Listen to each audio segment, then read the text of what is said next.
When the king and his party returned to Valerion, they carried water in clay jars to share with the people. It wasn't enough to end the drought, but it was a beginning. Word spread quickly. The king had come back, not with empty promises, but carrying water. The people's hearts changed. Their faith in him was rekindled. Farmers worked night and day to build simple irrigation channels. Villagers pooled resources to distribute water. Children smiled again when they drank from clay cups blessed by their king. King Aldrich returned to the temple. He knelt before his deity and offered thanks, not because he was sure the drought was over, but because he had rediscovered his purpose. A kingdom transformed over the following months. Rain finally returned. Slowly at first, a gentle drizzle, then steady showers. The crops revived, the rivers flowed again, and Valerion came back to life. But the greatest change wasn't a rain. It was the change in its people and in their king. Aldrich no longer ruled from a golden throne only. He ruled from the fields, with his people building canals and wells. He established a yearly festival, Day of Shared Water, where everyone shared what little they had in memory of their journey. He created a council of common citizens to advise him: farmers, travelers, women, and children, people he once thought too simple to matter. Moral and lessons. Faith broken is not faith lost. Sometimes crisis is a chance to deepen, not abandon it. Leadership is service.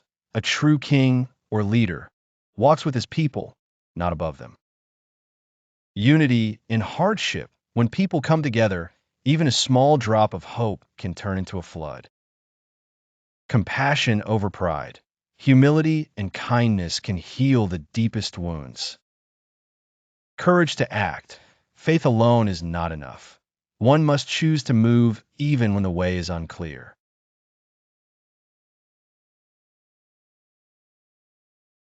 Long ago, in a prosperous and peaceful land called Valerion, there ruled a wise and respected king named Aldrich. Under his reign, the kingdom thrived. Fields were fertile, markets bustled, and the people loved him.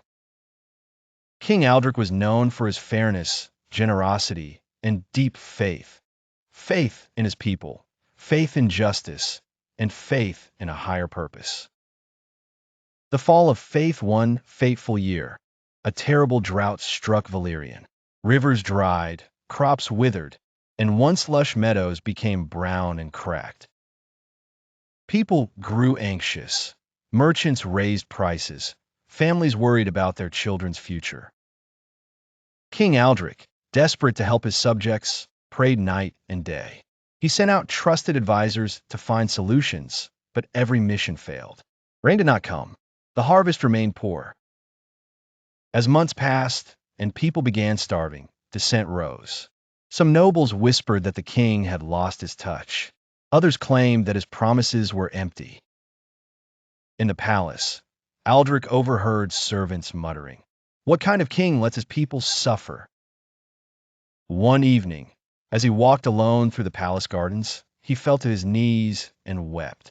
He cried out to the heavens, "Why have you forsaken us?" He felt abandoned, betrayed by fate, and powerless. For the first time in his life, his faith wavered.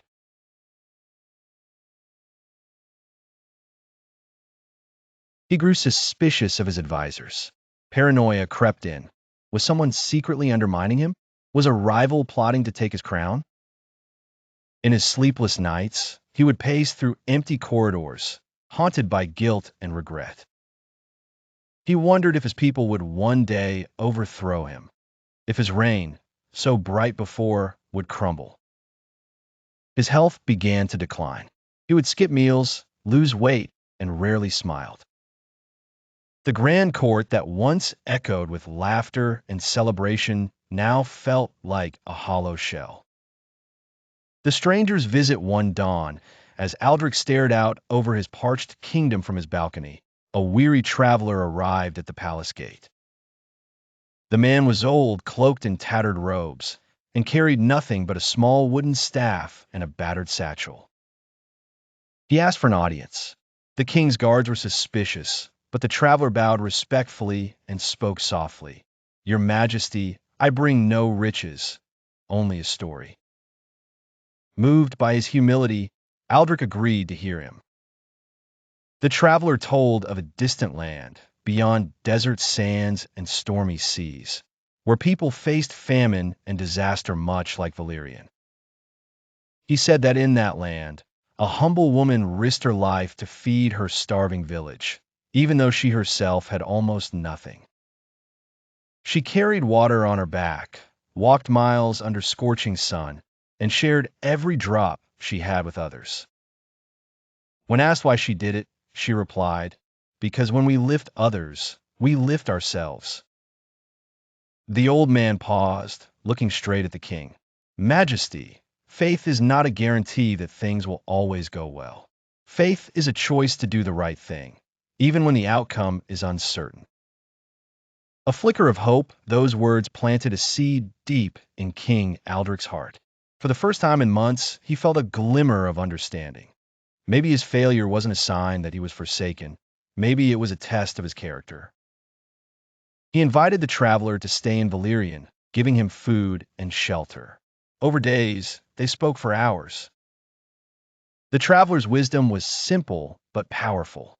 He told Aldrich that true leadership meant caring for one's people even when the burdens seemed unbearable. Inspired, Aldrich made a bold decision. He would personally lead a group of his people to find water. He did not pretend to be a commoner, but he would walk the land side by side with his citizens. He believed that if anyone could lift his kingdom out of despair, it would be by remembering their shared humanity. Clad in humble garments and accompanied by trusted soldiers, Aldrich set out. They traveled through dry valleys, climbed rocky hills, and prayed at every well, even the dry ones. Many times he felt despair. The sun beat him down. The land remained barren. But each time he feared giving up, he remembered the woman from the stranger's story. He remembered the traveler's words. One day, after weeks of searching, they discovered a hidden cavern with a trickling spring deep underground. The water was faint, but it was water,